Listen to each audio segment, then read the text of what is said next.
Hello, my spooky friends. Welcome back to my channel. I hope you'll subscribe and stick around. But today we're talking all things fall book picks. I've got 5 books to talk about as well as 2 series, so let's just dive in. These are not in any particular order, just in the order I feel like talking about them. The first book I want to talk about today is Cackle by Rachel Harrison. I listened to this book last year on audio and I absolutely loved the listening experience, especially as the sun went down earlier and I was surrounded by kind of these dark, moody vibes in the evening. And I found a lot to relate to in this book. This book is about our main character, Annie, who has just gone through a pretty bad breakup, and that relationship defined her for the last several years. So she doesn't know who she is outside of this relationship or where she fits in with the world. She moves to a small town, and again, she doesn't really know where she fits in. But she goes ahead and she starts her teaching job. The back-to-school vibes are there. She's setting up her classroom. She's meeting her students, and she's coming home in the evening and feeling pretty alone. One day, Annie meets this mysterious woman named Sophie, and she is immediately drawn to her, but she can't really explain why. And we learn that there's more to both Sophie and Annie than meets the eye, and we learned that, our own power comes from ourselves. This book has the witchy vibes. This book has the moody vibes. Sophie's house is just so cool, and the atmosphere of it is pretty amazing. And also, if you hate spiders like I do, read this book and see if you change your mind, because Ralph kind of changed my mind. I really enjoyed this. It's got a lot of messages about self-discovery and, like I said, finding out that your own power comes from within, and we do that through the lens of kind of magical powers and witchiness. But I really loved it, and I think anybody that is on their own journey of self-discovery will also appreciate this book. It's got a lot of messages about romantic relationships, about friend relationships, but also most importantly, the relationship with yourself. There's talks of coffee, there's talks of food, there's talks of just like the feeling of fall. And I don't have enough good things to say about this book. I really don't have anything negative to say about it. So that is definitely one of the books I recommend for this autumnal season. The next book I want to talk about is Under the Whispering Door by TJ Klune. Look, guys, I have a signed copy. Isn't that so sweet? So I love TJ Klune's writing. I've read this and I've read The House in the Cerulean Sea, and something TJ Klune does so well is just the aspect of found family. He did it in House in the Cerulean Sea, and he definitely does it again here. But the reason why I picked this book over the other one is just the fall vibes, the cozy vibes. This book follows our main character, Wallace, who is an awful human being. He cares only about work and only about kind of furthering his own career, and he does not care anything about the people around him. Well, this isn't a spoiler because it's literally what the book is about. Wallace dies.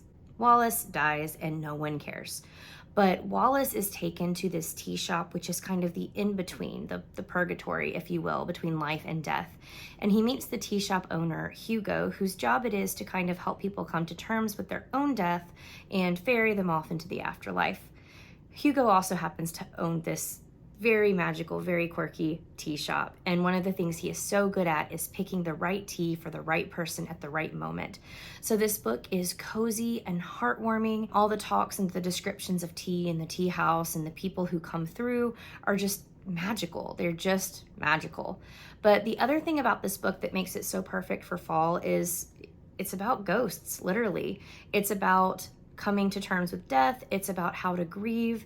And again, it's done through this kind of fantastical lens, as this is what I would call a fantasy. There are some trigger warnings in this book specifically for suicide, so if that's something that is hard or uncomfortable for you to read, maybe skip this one. But I just absolutely loved the vibes and the family and the love story, but also most importantly from this book, I loved the talks and the depictions of grief and what it means to let go. So Under the Whispering Door by TJ Klune. I also want to talk about, and this might be a weird pick, but The Invisible Life of Addie LaRue by V.E. Schwab. I couldn't even tell you what season this takes place in. I read it 2 or 3 years ago. I actually have my copy at school because I lent it to a friend and they brought it back and I forgot to bring it home, but I digress. This book, if you haven't heard of it, which I'm sure most people have, is about our main character, Addie LaRue, and she is being forced to get married, and that's not really the life that she wants for herself. And so she runs into the woods and she ends up making a deal with death. And death is going to spare her from this marriage and let her live forever so that she can go and find the life that she wants, But the twist is that if she accepts this bargain, nobody will ever remember her. The second they turn away from her, they're not looking at her, they completely forget who she is, that they had an interaction or experience with her. And so this leads Addie to live a very long and in some ways very fulfilling, but in other ways very lonely and very isolated life.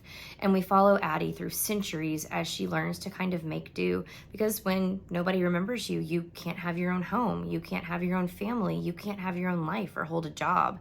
And so we follow her for quite some time. It's very meandering, it's very slow burn, until she finally meets somebody who remembers her. And his name is Henry, and he works in a bookshop, and he is one of my favorite characters of all time, because I know a lot of people identify with Addie in this book, but I identified with Henry. I loved him so, so much. I mean, obviously, first of all, we're making deals with death. If that doesn't scream fall, spooky season, I don't know what does.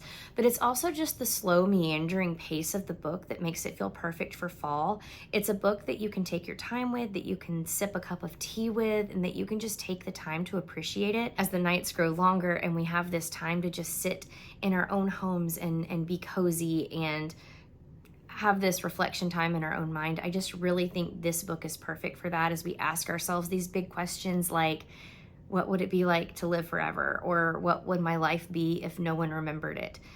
It asks the questions of, how are you now going to live a life worth remembering? And I just love that so much. There's so many good quotes that hit hard in this book. But if you were a kid and loved Tuck Everlasting and the themes and the questions that that book presented you with, then I think this is the grown-up version of that book for you. So Invisible Life of Addie LaRue, if you haven't read it, please pick it up this fall and give it a shot. I really loved it. All right, next up we have a fantasy that I haven't heard a ton of people talk about, and that is The Foxglove King by Hannah Whitten. I think this is one of the most perfect new fantasy releases to read during the fall time. First of all, look at this cover. Like, it's so dark and moody, isn't it? So if you haven't read this book follows our main character, Lore, and Lore has this very interesting life, shall we say, but she gets caught up in court politics when they realize that she can not only communicate with the dead, but she's kind of a necromancer. So again, those fall spooky vibes, but in a fantasy book. And this book has it all. It's got the crypts. It's kind of set in kind of a Paris, France situation where there's all of these crypts that wind in the sewers underneath the city. You've got court politics, you've got a love triangle, so if you don't like those, I'm sorry, I love a good love triangle. And the love triangle is between the prince and a priest. So it's very interesting. It is very angsty, and I just ate that up. But I mean, if you're gonna read a fantasy about necromancy, read it in the fall. And we learned that Lore is actually a bigger player in the court politics than she ever expected. I think that this book is just a very fast read and a very moody read. It's got all the atmosphere, it's got all the vibes, it's got all of the spooky ghost, raise these people from the dead so they can fight for the city vibes, and I ate it up. I thought it was really, really good, and I cannot wait for the sequel. I did put this in the top 5 books because it is only one book right now, but there is going to be a sequel, and the series is called The Nightshade Crown. Again, that's by Hannah Whitten, and if you've read this one, please let me know, because I just don't think it gets talked about enough. The last book I want to talk about is Daisy Darker by Alice Feeney. Now, for whatever reason, I feel like Alice Feeney is a super polarizing thriller author here on BookTube, but I love her books. I've read this one and I've read Rock, Paper, Scissors, and I want to read more. But this book is very much in the same vein as And Then There Were None by Agatha Christie. We have a family that shows up to this old coastal manor on Halloween night. It's their grandmother's manor, and they're there to celebrate her birthday because Granny's birthday is on Halloween. But one by one, the family members start getting unalived, and it's creepy. It's that coastal spooky. I feel like books that are set on the coast and are spooky have a very unique vibe to them, and if you know, you know, like something about the waves crashing and the sea mist. It's definitely got its own feel. So that is all in here, and you're trying to figure out, you know, who is killing off these family members one by one. But on top of that, I just think Alice Feeney's writing is beautiful, and what she did with this book, even though I figured the twist out, I thought it was a genius twist. So My last book spot goes to Daisy Darker by Alice Feeney. It's just really good, y'all. Don't listen to other people. Give it a chance. I really loved it. Now, my 2 series recommendations are very different genres, but they're both very, very beloved and dear to my heart. The first one is going to come to nobody's surprise, and that is the Harry Potter series. Brother and sister-in-law have been gifting me the beautiful illustrated editions over the last couple of Christmases, and I just think that they are stunning. And I haven't gotten to sit down and just solo read these illustrated editions yet, but I can't wait.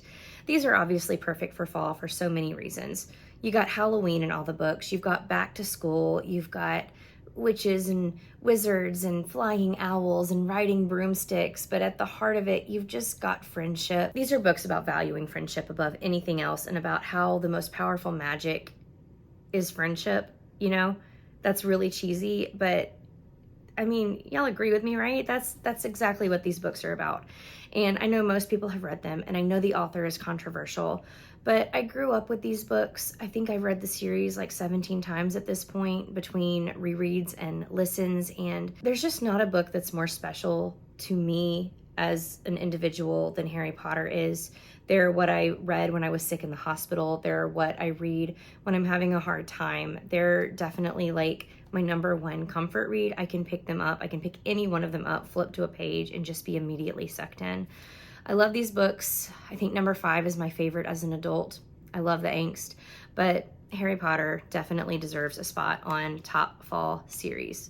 And then the last fall series I want to talk about today is The Thursday Murder Club by Richard Osman. These books I feel like get thrown into the cozy mystery category, but I think they're just more your standard mystery when you compare them with other cozies. And this series follows 4 septuagenarians and octogenarians that live in a retirement village in England on the English countryside. There's friendships and there's hobbies and there's clubs, so it sounds like a lovely place. But their friendship is heartwarming. You really get a good look at most of the characters. There's one character that I'm hoping the 4th book focuses in more. But on top of just their relationship, there's also a couple of police members and detectives that you get to know, as well as some of the kind of like big crime players. So each book follows a different mystery, and the mysteries are great, but what is the most important thing in these books is definitely just the friendship between the characters and what they're going through in their lives and the bigger questions that it asks. You've got books that deal with Alzheimer's. You've got books that deal with being ready to lose your friends when you get to a certain age. They're just really heartwarming. My favorite character by far is Joyce and her internet presence. I just love her so much. And there's 3 books out right now: Thursday Murder Club, The Man Who Died Twice, and The Bullet That Missed. But the 4th one comes out on September the 19th, and it is called The Last Devil to Die, and I cannot wait to get my hands on it. So the Thursday Murder Club, I love this series so incredibly much. I want everybody to read it. So good. They're so rich. The writing is delicious. The characters are definitely the best part. Thank you guys so much for sticking with me and listening to me babble about my favorite fall books. Let me know what some of your favorite fall book picks are down in the comments. If you enjoyed this video and you would like some more bookish content from me, please don't forget to subscribe, like this video, and leave a comment. All of it really helps support my channel, and I cannot wait to see you in the next one. All of my social media, as always, is linked down below, and I hope you have a great day. I'll see you in the next one soon. Bye, guys.